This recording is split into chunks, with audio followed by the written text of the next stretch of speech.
Welcome to Brushstrokes TV. Today I'm going to talk about the differences between having a home framing versus going to a professional framer. The one key thing I want to say that professional framers spend thousands and thousands of dollars on their equipment, and to recreate the same effects at home versus a professional framer, it might take you a lot of finagling.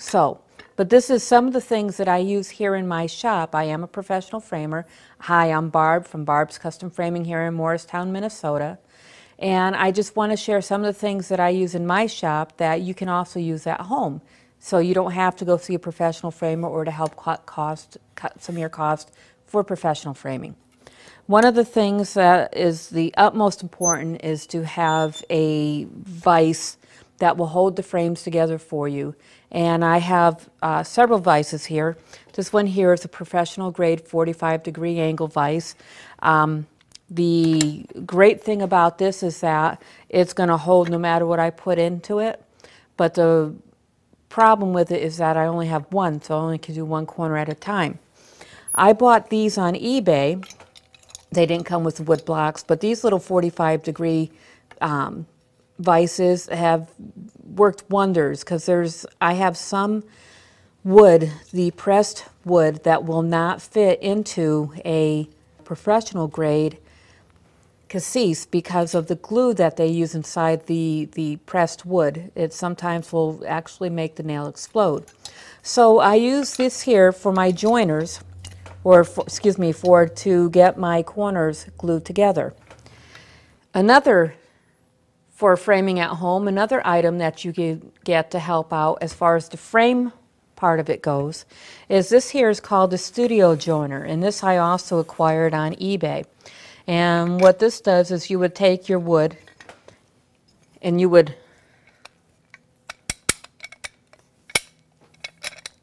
stick it in here for your already cut for your V, and then you would push this onto there, flip it upside down so the wood's sitting on this here. You put your nail in here and actually press your nail in.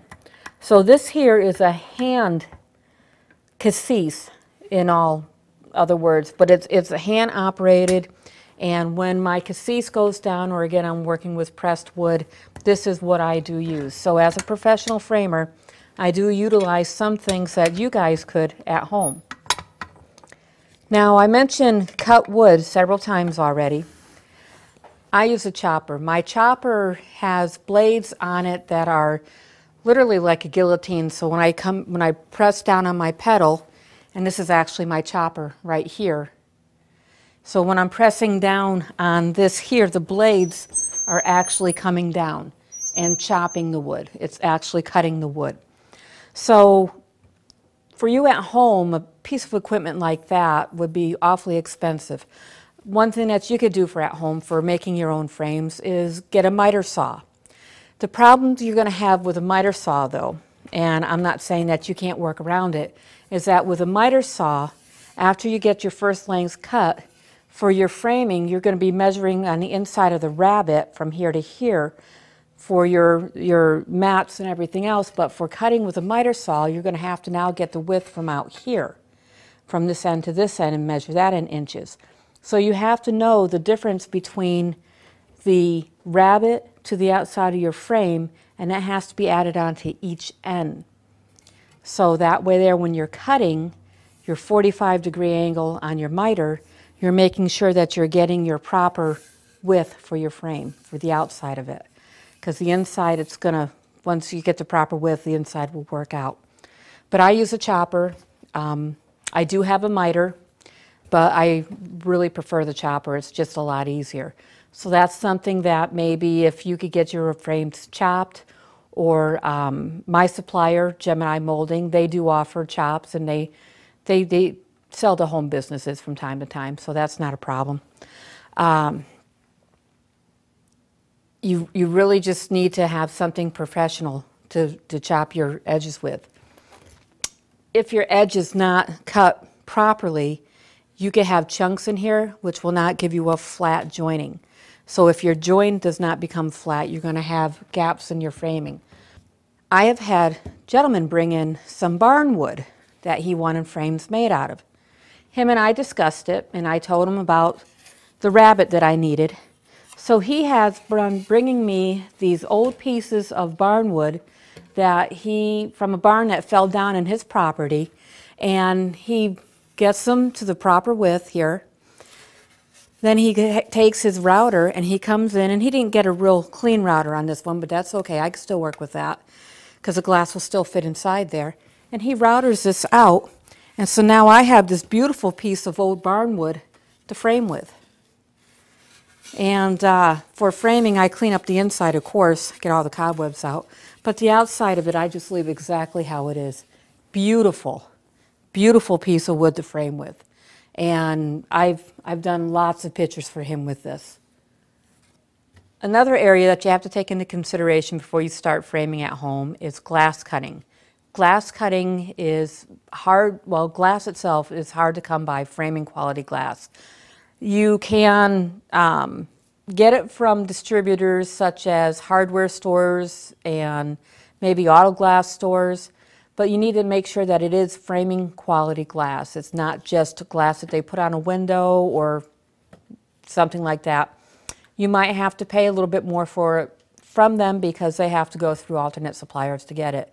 But that's one of the ways that you can get framing glass.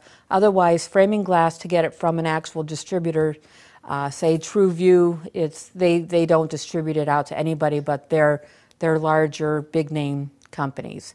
So myself, I have to run up to the cities to get my glass. Glass cutting, usually if you get glass at the auto shops or at the hardware stores, they'd be able to cut that for you. For mat cutting at home, there's a whole bunch of different things that you could do, but I got this. This is an Alto's Easy Mat Deluxe mat cutter, which I actually got at the Minnesota State Fair a few years ago. And if you, say, want a 2 or 3 inch, and then you want your other, however you want to do it, you want to do it 3/8 of an inch, 7/8, 7/8, 1/8, 5/8, 1 inch, however you want to do your mat cutting in here. You just take your pencil, make your line. Of course, you'll be doing it on the back side of the mat. And then you just take your mat cutter that comes from the Alto's. You got your blade in there, and you just take it along this line here and, take it along this line here, and you're going to cut pulling towards you. Now, what's really neat about this, and I do use this, and this is the main reason I bought this, is that I don't always have to just cut towards me, but if I needed to make something in a circular pattern, I could do that also, which is really neat for making designs or unique openings for your mats. One of the unique openings for your mats that I have done recently here is that using this tool, I had to do a practice one first, because you always should do a practice before you actually do the real thing, especially when you're cutting by hand, is that I used this, I went and drew out where I was cutting, and then I took this, my Altoid here, Alto, and just following along. At this point here, I'm going away from me so I can see where I'm cutting, and I just follow on the line there, and as I turn, making sure I keep the blade flat, I turn with it. And that's all there is to using this here as far as making different designs. Another thing I liked about this product here is that it comes with many videos, or it comes with a video, it comes with a couple different books. It even has a book on how you can make little squares and just all sorts of different cutouts. But this is really, really a handy tool to have on hand for any framer, home or professional. One of the things that you have to be most concerned with, though, if you do want to start framing at home, is finding your stock, or where you're going to get your materials from. There's a lot of places out there, Hobby Lobby, Michael's, wherever, that you can go, whereas you could buy framing materials. You'll be able to get mats from there. I'm not sure if you could get molding from there, though. I have seen some molding at Menards. My distributor, Gemini, again, they will distribute 2 home businesses, so that's a wonderful thing as far as getting mats and framing from them. Where you're limited, though, is that you're only limited to what you can get in your area. A professional framer has more than one source. I have several different sources. I also use eBay and other places too, but Gemini is my favorite one as far as getting my supplies from. Gemini molding. The